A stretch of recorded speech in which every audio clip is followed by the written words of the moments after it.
Sa usapan ngayon sa social media ang palihim na pagpapakasal di umano nina Bea Alonzo at Vincent Co noong July 13, 2026. Ayon nga kay Ogie Diaz, may source umano siyang nagkwento na naganap na raw ang kasal nina Bea at Vincent Co sa Makati noong July 13 bandang alas 7 ng gabi.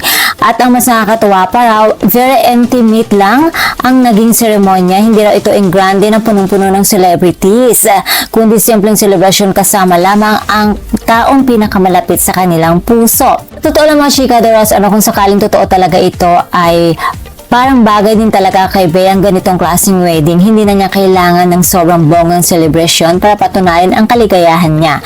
Minsan nga, mas special ang tahimik pero totoong masaya, hindi ba?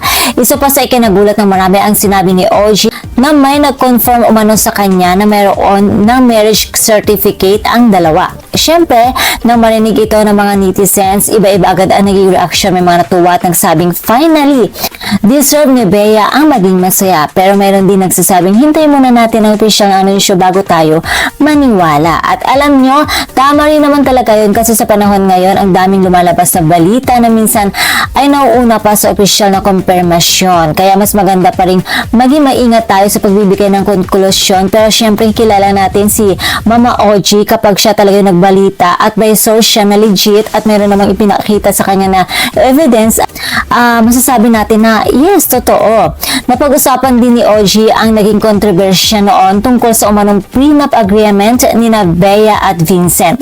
Marami kasi ang nagsabi noon na baka dahil mayaman si Bea kaya gusto nito magkaroon ng proteksyon sa kanyang mga ari-arian at gayon din naman si Vincent. Pero syempre, diba, wala naman talagang kaso yun kay Bea kasi marami siyang pera. At ayon din kay Mama Ogs, hindi naman daw dapat kaming malaking issue yon. Normal lamang daw ang prenup, lalo na kung parehong may naipundar ang dalawang taong magpapakasal. At sa akin lang wala naman talagang masama kung may prenup. Hindi naman ibig sabihin na wala kayong tiwala sa isa't isa. Minsan, practical decision lang talaga iyon.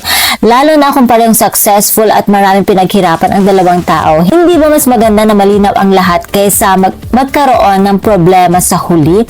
Mas natuwa pa si Ogie dahil nakikita raw niya ngayon ay isang Bea Alonzo na masaya, payapa at mukhang nahanap na talaga ang taong para sa kanya. At honestly mga chika, matapos ang lahat ng pinagdaanan ni Bea Alonzo sa kanyang love life, marami rin talaga naghahangad na makita siya masaya.